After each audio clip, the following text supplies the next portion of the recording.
Hello, this is Dennis Martin, and this is another lesson in the series of studies of Matthew's Gospel for Marion Road Christian Church. For this session, we're in Matthew 24. The series of lessons that we've been in have all been in this section of Matthew, actually. All has to do with the last week of Jesus' life, for the most part, in Jerusalem before he is crucified. And we're in a section where there are several chapters that have to do with what happens on Tuesday during that week. Actually, 5 chapters in Matthew, more than 5 chapters. It's a very busy day, and we're through chapter 23 in the confrontation with the Pharisees, the Jewish leaders, the Sadducees, his teaching to the crowds, and really we've come to the end of Jesus' public ministry. At the end of chapter 23, he leaves Jerusalem and then goes out and teaches the disciples in private on the Mount of Olives. And the Mount of Olives is on the way back to Bethany, where Jesus has been staying in the evenings at the home of Mary and Martha and Lazarus. It's also where he will be in the Garden of Gethsemane later in the week. But right now he has left the temple. He has gone back and he's on the Mount of Olives somewhere and is teaching the disciples because they've asked him questions. He looks back at the city and they ask him some questions because he's just said some very, very striking things to them. This is the 5th and the last of Jesus's great discourses or collections of teachings that one finds in Matthew. As we've said previously in the study, Matthew divides his gospel up into 5 sections, and there's a narrative part of the section, sort of the story part, and then there's a teaching part of the section. And there are 5 of those. This is the last of the 5, and the teaching part of that 5th section. You can tell where the sections end because they all have a similar ending formula. They say something like, when Jesus had finished saying these things, then such and such and such and such. So this is the last of those, and of course we're coming near the end of the Gospel of Matthew. It also is one of the more difficult passages to understand in the Gospel, certainly, and in the New Testament in general, because we're going to be talking about something today called the Olivet Discourse, this discourse that takes place on the Mount of Olives. The disciples ask him a question, and it's really sort of a 2-part question. It has to do with the destruction of the temple, and it also has to do with end times.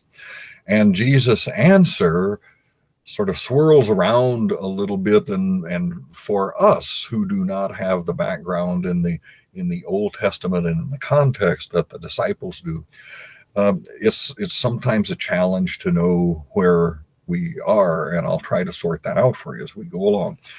There's actually a close theological connection between the two, not necessarily a close connection in time, but a close theological connection, because both deal with the judgment of God, and judgment of God that will vindicate the mission and the purpose of Jesus. And in a sense, there's sort of a present judgment, or sort of in the immediate future, the near future judgment, and a distant future judgment. And sometimes it's difficult for us to tell where he is. This is also related to chapter 23, which has been a chapter talking about judgment, and then at that case it was judgment of the scribes and Pharisees. So this is kind of the next logical step in the discussion and in what Matthew is explaining. And the disciples are still wondering about when Jesus is going to step forward and take his place as Messiah for for the Jewish nation. And part of his answer is to warn against some premature expectation of when he is going to return as Messiah. It says, I'm not going to return yet. The end times are not yet. And so he keeps trying to explain that to them, and it may help us understand what's happening. Although the Old Testament and apocalyptic language that you find in here sometimes makes it a challenge. There are really two sections to chapter 24 and chapter 25. Together they comprise this discourse on the Mount of Olives. And the first section talks about the near future. He answers the disciples' first question, and it's the first half, 2/3 of chapter 24, and then he gets into the answer of the second question, which is about the distant future and when Messiah will come, when he will return.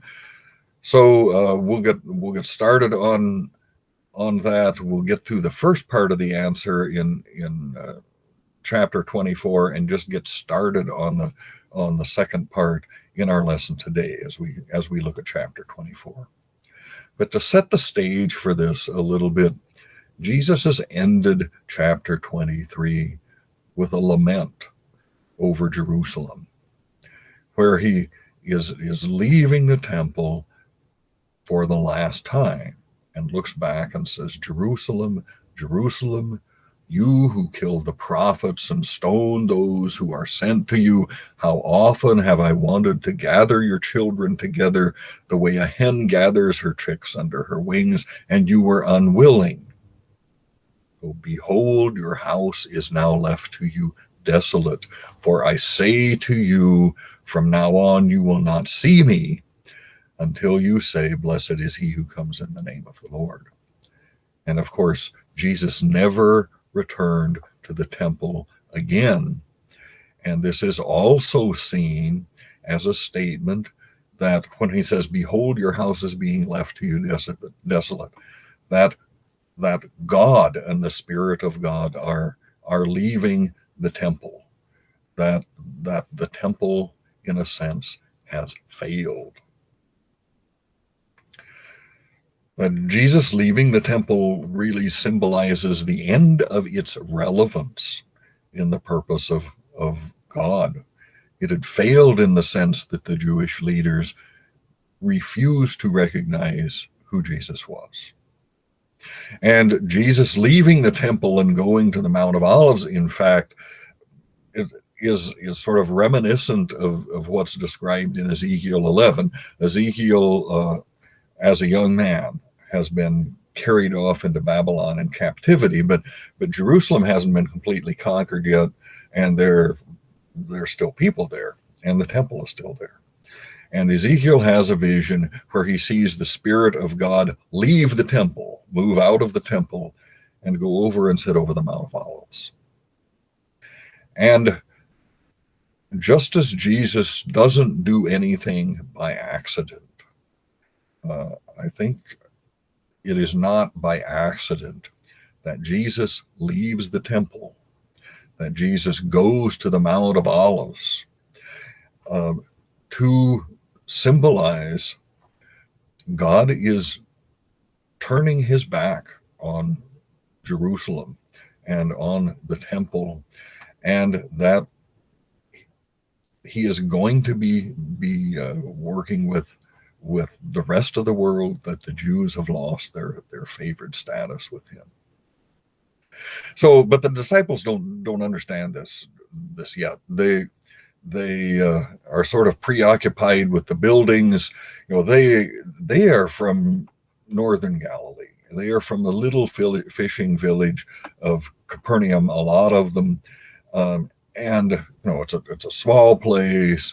There are little simple homes. It's right next to the Sea of Galilee. There are boats and fishing paraphernalia strewn all over the beach, maybe around their homes too. And compared to that, Herod's temple is a magnificent, magnificent thing. And part of their question may be just for disbelief that Jesus and God could possibly turn their backs on such a place. So that when Jesus says, you see these things, truly I say to you, that not one stone will be left upon another, and they'll all be torn down. And it's sort of like, oh my gosh, what does he mean by that? So when they get away from the city and out on the Mount of Olives, they ask him this question. And it's really a two-part question. It's, when will these things happen? It wasn't that they didn't believe him, even though they're sort of incredulous, but they say, when will these things happen? And what will be the signs of your coming and the end of the age? But they still are confused a little bit and have things mixed up. First of all, they were incredulous because the Jews believed in Jesus' time that the temple was indestructible, that God would send his Messiah, that Messiah would come, he would rule from there, and from there the Jews would basically rule the world. But Jesus rejects both of these ideas, both in the intrinsic value of the temple, and second, that he will be that kind of a ruling Messiah. And so the disciples are confused and they ask him these questions, but they may not really understand what kind of questions they're asking. But he begins his answer. And his answer starts with, don't be confused. He says, don't be misled by someone else, or don't mix up the near present and the future. And don't mix up this idea of Messiah with a political deliverer. He says there will be imposter messiahs. They will come, and they did come. They were nationalistic leaders. They come both before and after 70 AD. And he says, when you see these imposter messiahs, this doesn't necessarily mean that we're in the end times.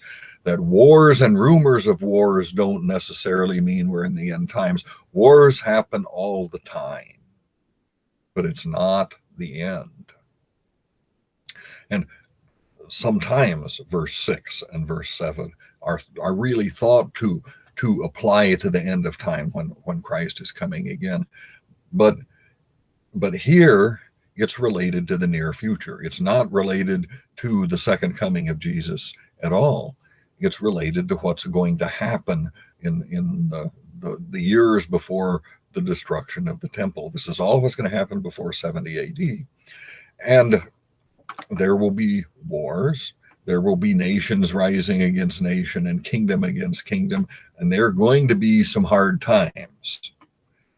But he says, these are not the end. These are the beginning, and they're just the birth pangs.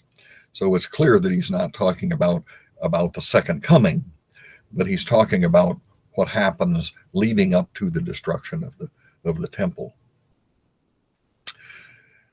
The next thing he says is, don't lose heart. He says, because you will be persecuted because of me. That in this time and after this time, you will be persecuted. That if you may remember the discussion in 23 in these verses 34 through 36, and part of his woes to the Pharisees, that Jesus was not going to be the last opportunity for the Jews to believe, that God in fact would give them other opportunities, and he would send others, and they're Jesus's followers. But they would also reject Jesus's followers, and sometimes viciously they would kill them, they would persecute them, and and ultimately that rejection would prove to be the final straw, and the temple would be destroyed. In fact, God was going to send, or Jesus was going to send his followers to all nations, and they would all persecute his disciples. Of course, much of this occurs during the time of the New Testament. You see it in the book of Acts. You see it in Paul's letters. You see it in some of the other parts of the New Testament, many of which are written before 70 AD, of course. And you see this persecution, you see false prophets, you see lawlessness, you see the danger of God's people falling, or Jesus' people, of Christians, falling away from the faith in Jesus. And so he tells them to endure. Now, that's a common apocalyptic theme, but it's also a common New Testament theme. And when he says endure to the end, it doesn't necessarily mean until Jesus comes again, even though we think of it that way sometimes, because, in fact, the text doesn't say the end. There's not an article there. It's basically endure. And it's the same phrase that he uses much earlier in the Gospel of Matthew, that Matthew records in Matthew 10, where they clearly apply there to the situation that's happening at that time, not to some sort of future situation that if you endure to the end, till the time that Jesus returns, then you'll be saved and things will be fine. He's talking about there will be persecution, that there'll be persecution in the near future. In fact, there'll be persecution in the distant future. And one of the things my people need to do is to realize that's going to happen and commit themselves to endure and be faithful. So, but the time of Israel's priority is over, that I am going to send my disciples to preach to the whole inhabited world. And the words there really mean to the inhabited world, to the Roman Empire. And in fact, that was for the most part accomplished by the time of the destruction of the temple in 70 AD. Then he gets into I don't know, a little more challenging part of the discourse, because he starts to talk more about Old Testament prophecy and apocalyptic prophecy, and uses some terminology from the book of Daniel. In a sense, really the preceding verses were sort of a digression in actually answering the question. He wasn't really answering the question, because they asked him, one of the questions was, what are some of the signs of the end? He says, these are not the signs of the end. And now, and even this near term sort of quote unquote end. Now we get to sort of the beginning of the real answer to question one. And he uses this term, abomination of desolation, or desolation, sacrilege, and it comes from the book of Daniel.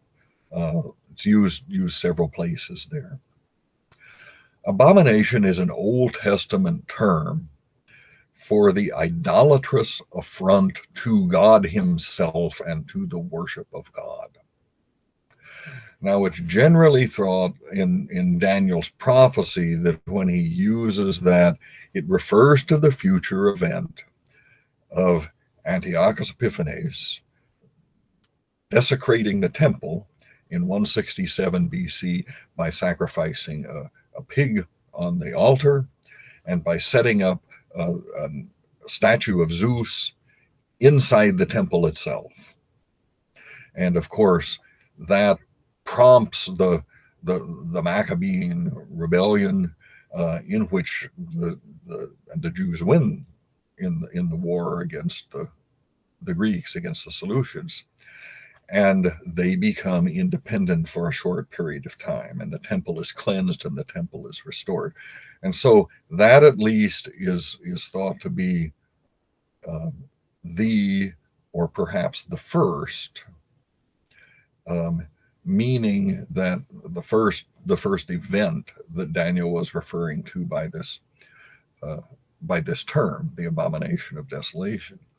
But sometimes in Old Testament prophecies, things can have multiple meanings, or they can be fulfilled multiple times in multiple different ways. And it seems that Jesus is talking about that, and that Matthew's trying to help us understand in this parenthetical expression that's his.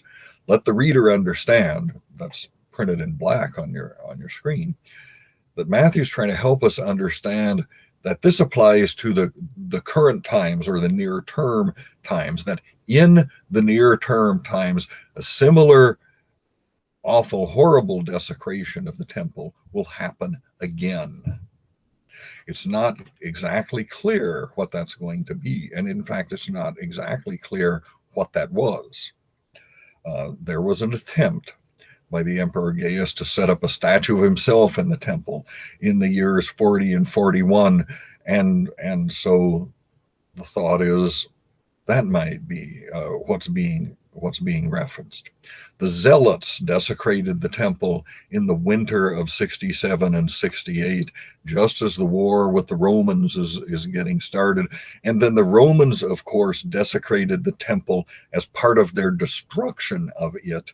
And that often is thought to be what Jesus is really referring to, that actual desecration of the temple itself and the things that are leading up to it. But it could have been those three things, and it could have been something else, and we're not exactly sure. But most likely, from what he's talking about and the question he's trying to answer, it's what happened when the Romans come.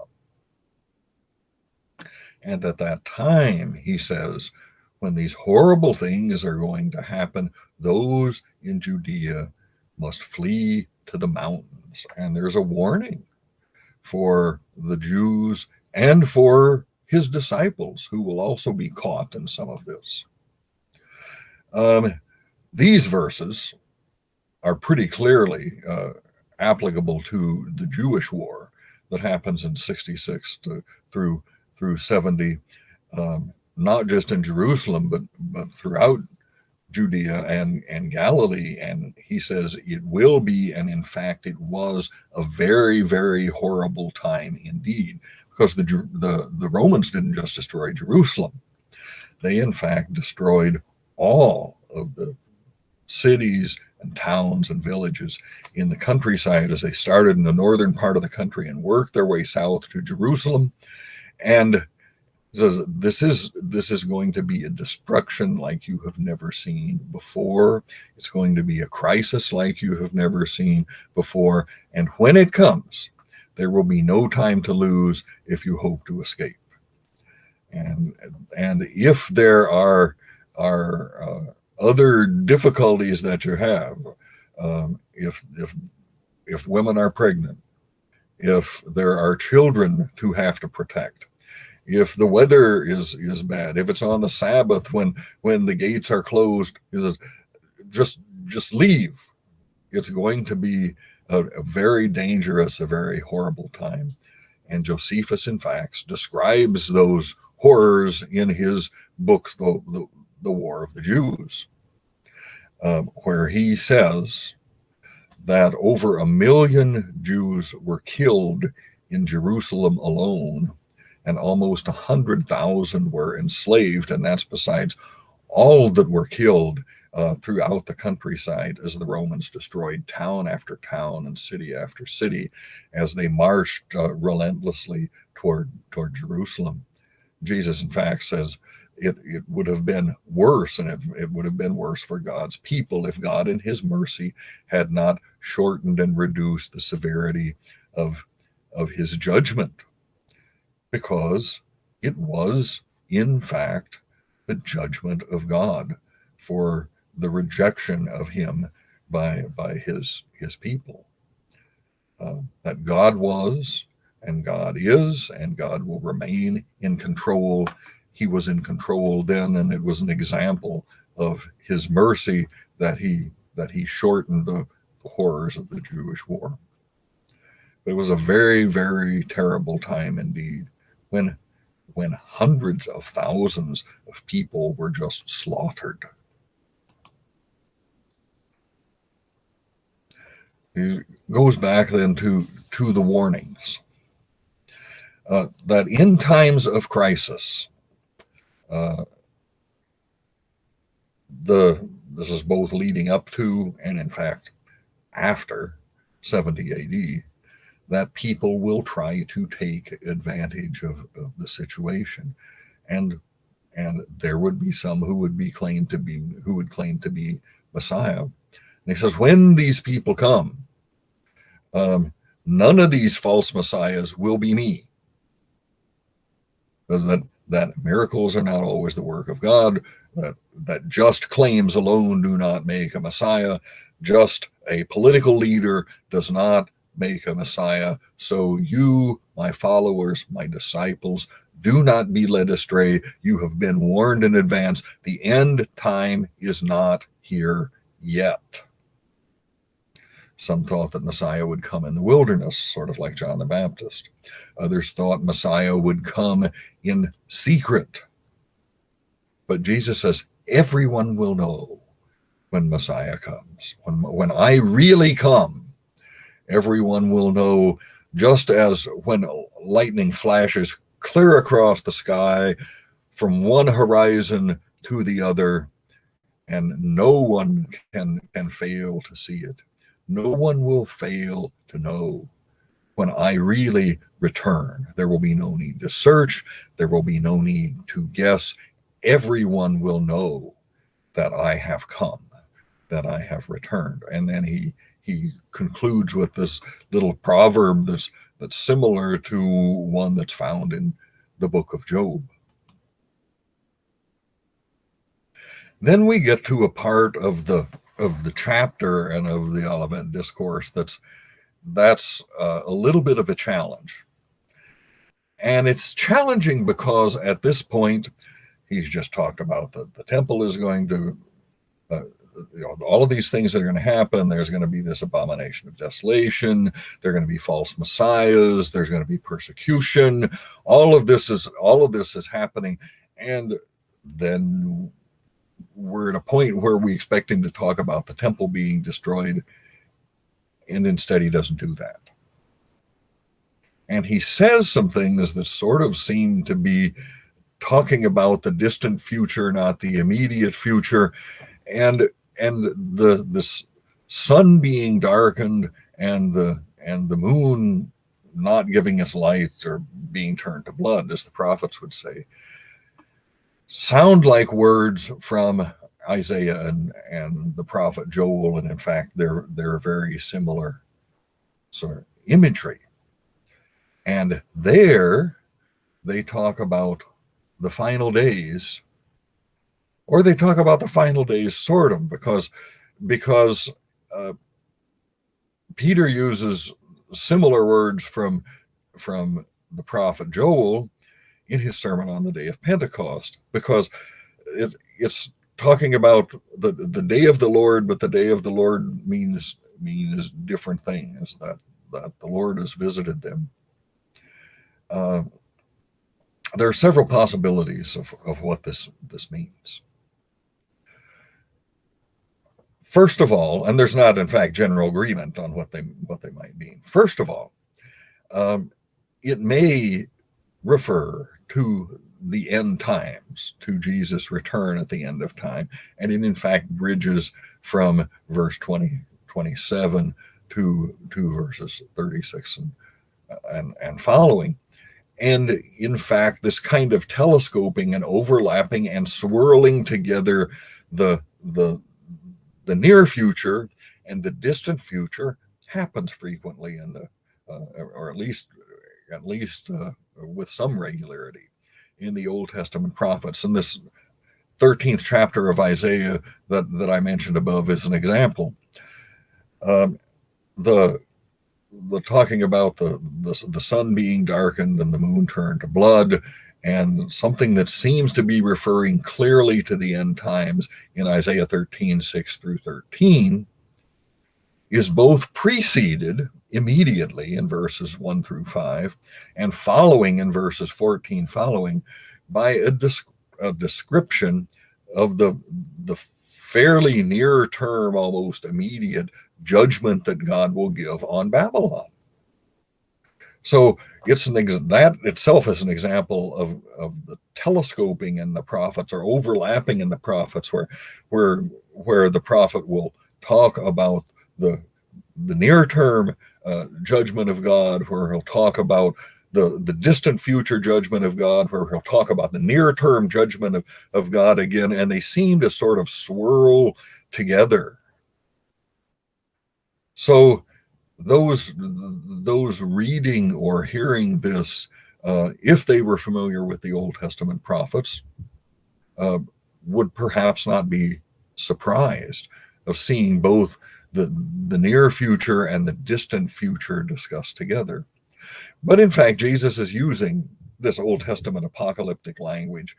He's using symbolic language, and the Jews also understood that apocalyptic language has to do with the judgment, the terrible judgment of God. And those familiar with the Old Testament would have understood that as this can be, again, near-term judgment, it can be distant judgment, but we're talking in all of this about the terrible judgment of God. And so the judgment of God in the destruction of the temple and the judgment of God in the last days can be seen together. And in that case, the idea of the judgment of God in the near future from this passage works quite well with the verses that immediately follow it. And then there are Old Testament prophetic passages that have multiple meanings and can be fulfilled multiple times in multiple different ways. And that passage that we just talked about the desolation sacrilege definitely is one of those.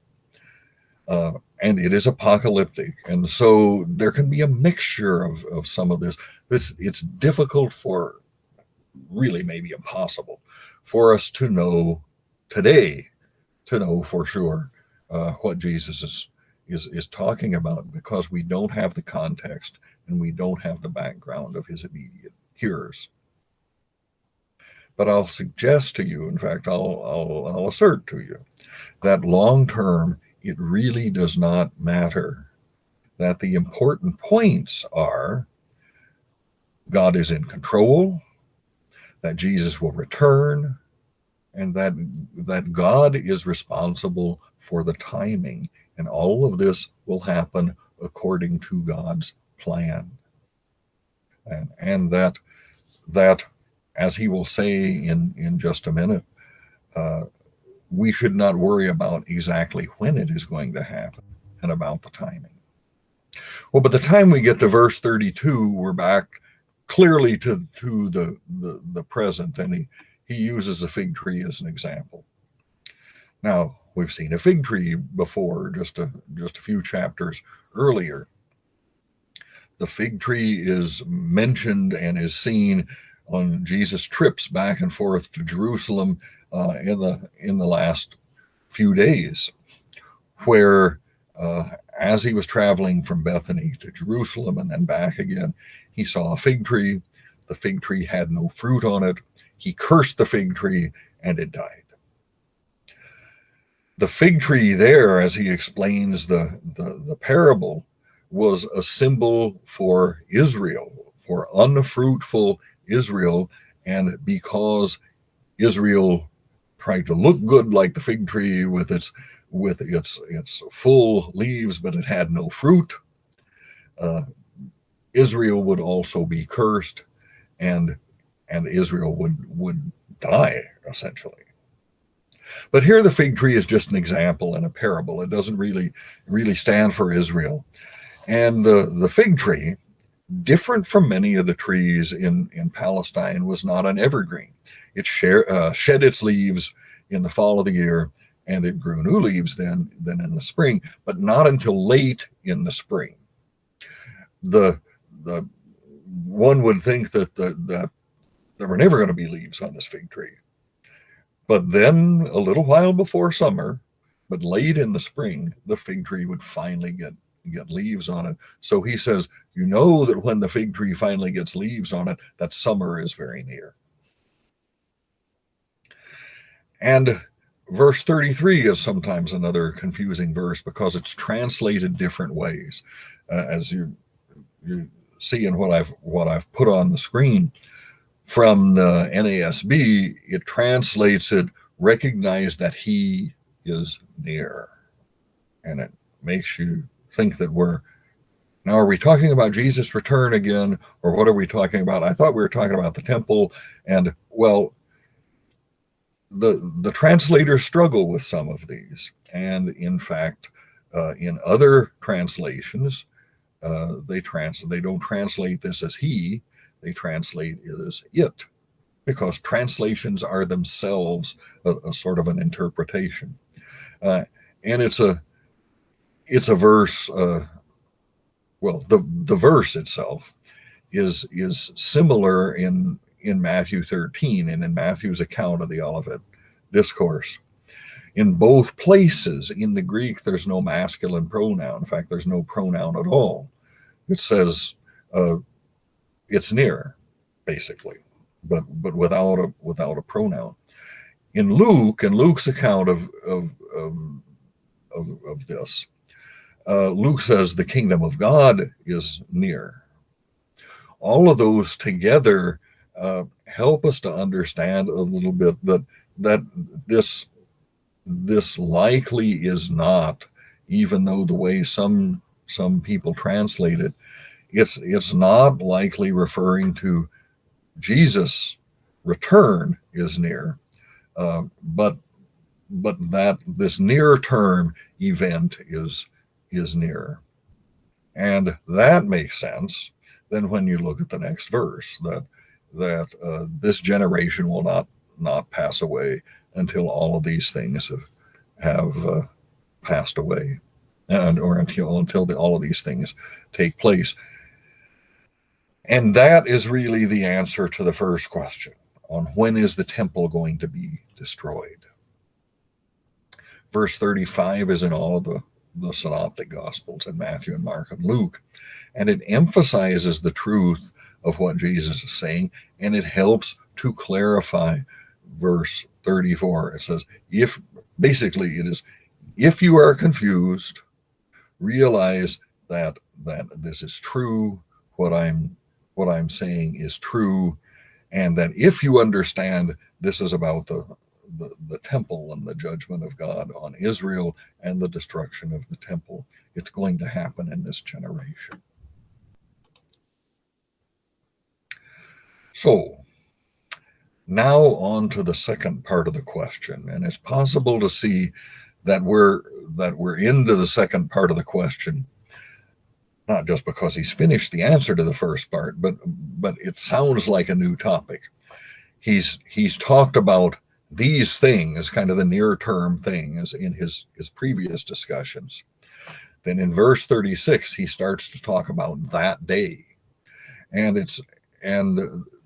that terminology is pretty clear from the original, from the Greek. He's talking about these near term things, and then that day as if it's something in the future. So we've switched from talking about near term things to talking about Jesus' return. And he says, when I am going to return is something that no one knows.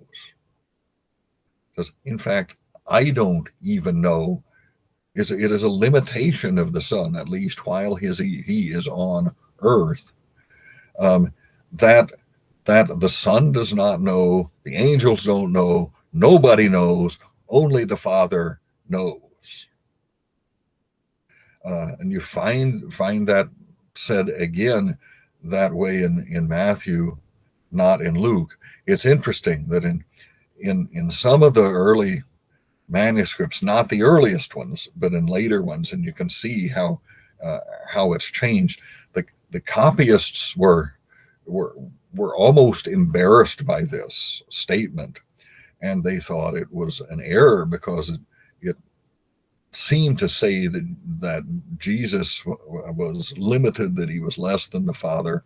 So there are a series of manuscripts, and again, not the very earliest ones, but there are a series of manuscripts for a particular time where the copyist chose to leave this out or to change it,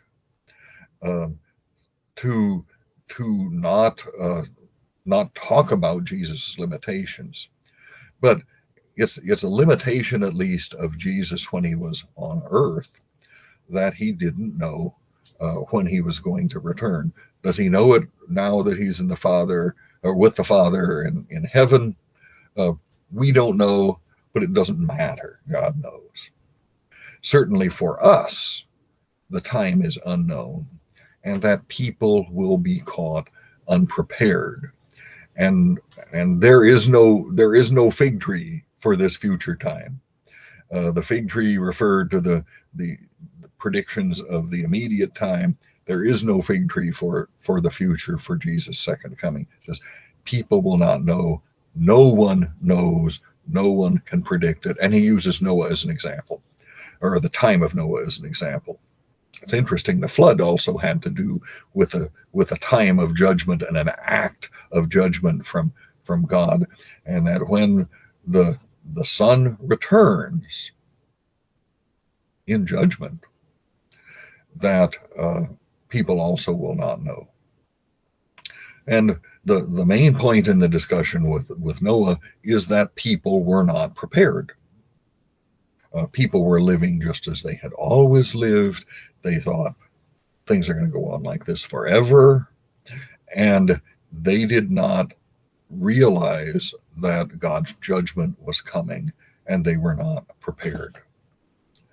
That's the point of the Noah example. Then he gives two sort of down-to-earth examples. He says there'll be two men in the field, and one will be taken and the other one left, and two women grinding at the mill, and one will be taken and the other left.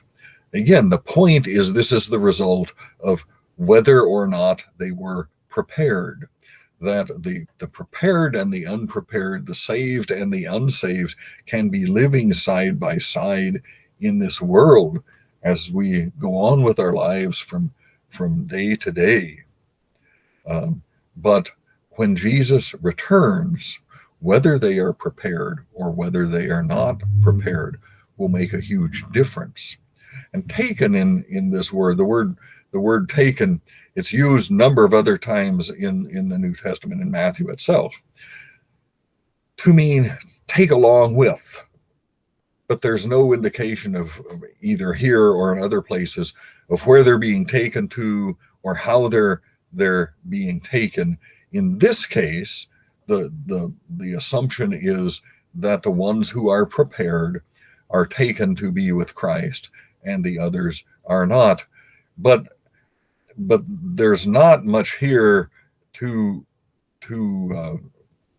build kind of a theology of any special sort of rapture as you find in some kinds of dispensationalism. It's just that those who are prepared will go to be with Christ. Those who are not prepared will not. So you should be ready. Again, he mentions that you don't know the hour that the Lord is going to come, and that confirms that we're still in the second part of Jesus' answer. A number of times in here, he says nobody knows, and there's a similar parable. It's a little bit longer parable where he says, and it's just a verse long, if the owner of a house had known when the thief was going to break into the house, he would have been on alert, and he would not have allowed his house to be broken into. So the simple answer is, because you don't know, because no one knows when Jesus will return, you have to be ready all the time. And in fact, if you think you know, you really don't know. Anyone who thinks they know or says they know really don't know. And it's clear from statements like this that that people who continue to say or try to predict when Jesus will come again simply don't know what they're talking about, because it's a very clear statement from Jesus himself that no one knows when he's going to come again. And he's going to come, if you think you know, he's not going to come at that time. Then being ready means being faithful. This is a similar but a longer parable, and one that in a sense more closely resembles reality, in which Jesus in this parable is the master and we're his servants. But he describes what being ready really means in practice or in real life, and it means being faithful, and he equates being faithful also to being wise. But he describes the unfaithful servant and the unready servant not as being foolish, but actually as being evil. And the word literally is one who causes harm to other people. And it's used, the same words used not by Jesus, but used by the priests and the Pharisees who answer his question. In his parable of the landowner in Matthew 21, just a short time earlier, in fact, just an hour or two earlier, probably in real time to this discussion with the disciples, where, if you remember the parable of the landowner, he talks about a man who owned land, who planted a vineyard, who rented it out to people.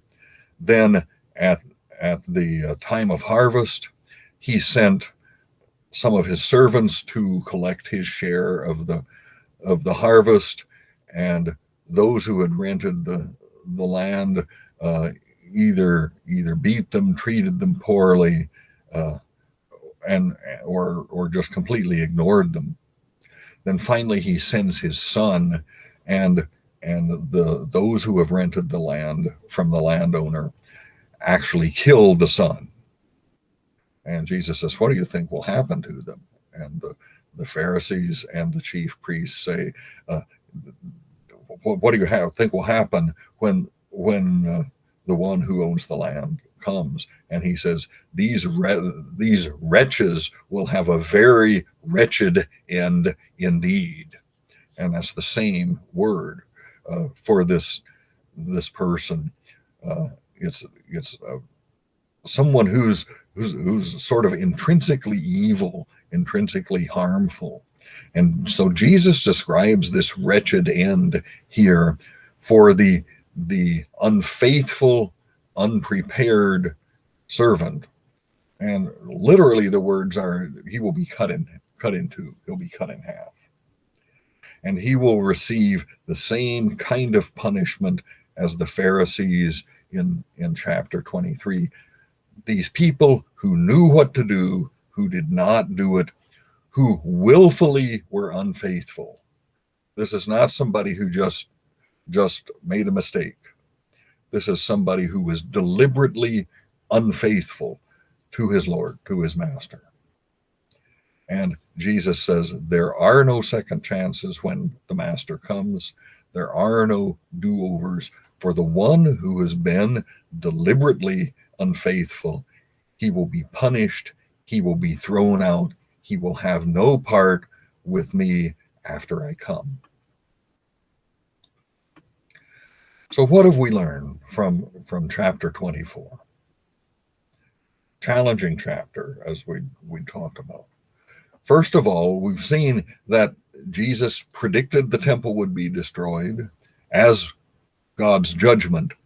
And in fact, we know from history that the temple was destroyed 40 years later within that generation as he predicted. Jesus also predicted that his followers would be persecuted. And in fact, they were. He predicted that God's judgment would not occur until Jesus' gospel had been preached to the entire world, and that happened. But he predicted, or he encouraged his followers that they were to remain faithful and that they should not be led astray because people would try to lead them astray. But he did promise that he would come to earth again in the future. And he emphasized again that his words and the words of God are true, and that this promise that he would come again is a true and trustworthy promise of God. It's not just a nice thing that he said, an encouraging thing that he said to make people feel better. It is a true, trustworthy promise of God. It says, there will be no confusion when he comes, that everyone will recognize him and recognize his return when it happens. Everyone will see it just as everyone sees the lightning flash from one side of the sky to the other. There is no question, and there will be no confusion. He also said, even though when he comes, everyone will recognize the event, no one knows when that event will occur. And to try to predict it is a silly, futile exercise. And people who say they know really don't know. Because of that, his followers must be prepared. And it's interesting to look back through the chapter and see how many times he says, be ready, or he says, be prepared. And we'll see that again in chapter 25, where he finishes this discourse and this teaching to the apostles. He says, readiness is really faithfulness, and being ready is being wise. But willful unreadiness and willful unfaithfulness is not just foolishness, it is absolute evil. So the implication is that one should remain faithful, which also means do not be led astray. When Jesus returns, it will be a time of salvation for the faithful and for those who are ready, but it will be a time of punishment for those who are unprepared and for those who have been unfaithful. So he says, be ready, be faithful. We'll continue this discussion in the next session, where we will talk about chapter 24 and finish this section of teaching to the apostles on what's called the Olivet Discourse, what would happen in the near future, what would happen in the distant future when Jesus would return again. But his message throughout all of it is be ready and be faithful. And with that, I will leave you until our next session. Thank you for listening, and I'll look forward to speaking with you again.